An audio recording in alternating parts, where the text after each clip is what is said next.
Burkina Faso dispose désormais d'une banque des gènes phytogénétiques unique en son genre dans la sous-région. Elle se veut un outil stratégique du combat pour la souveraineté alimentaire au Burkina Faso. Elle permet la conservation des semences céréalières pendant environ 40 ans tout en garantissant leur qualité au profit du monde agricole. L'inauguration a été faite ce matin par le ministre d'État en charge de l'agriculture représentant le chef du gouvernement. C'était en présence de Karim Dikenga. Ces coups de ciseaux marquent l'ouverture officielle de la BNGP, la Banque nationale de gènes phytogénétiques, un coffre-fort destiné à la conservation des semences pour une agriculture durable. Pour qu'une campagne réussisse, il y a un certain nombre de facteurs qui doivent être réunis. Certes, il y a le travail courageux donc de nos producteurs, mais à côté de cela, il y a les intrants parmi lesquels les semences jouent un rôle essentiel. Les semences d'abord en termes de qualité. Donc, la banque de gènes permet de conserver toutes ces semences, qu'elles soient traditionnelles, qu'elles soient donc issues des différents croisements.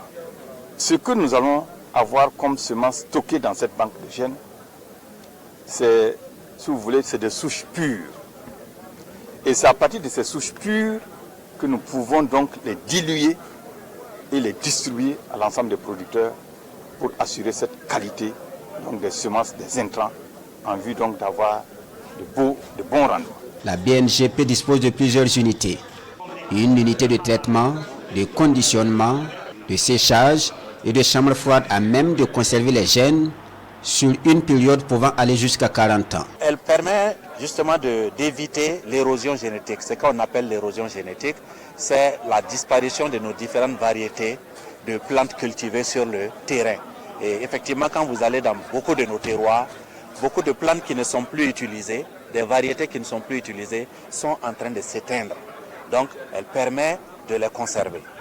Deuxièmement, elle permet aussi de mettre au point des informations intéressantes générées par les agriculteurs et générées par les chercheurs que nous mettons derrière ces variétés, qui permet de connaître les caractéristiques des variétés et de pouvoir définir les utilisations que vous voulez faire, soit en agroalimentaire, soit en agriculture, soit en culture fourragère, etc., etc. La Banque nationale de gènes phytogénétiques n'a donc pas que la seule mission de conservation. C'est également son rôle de produire des informations associées aux variétés et de distribuer du matériel phytogénétique au profit de ses utilisateurs.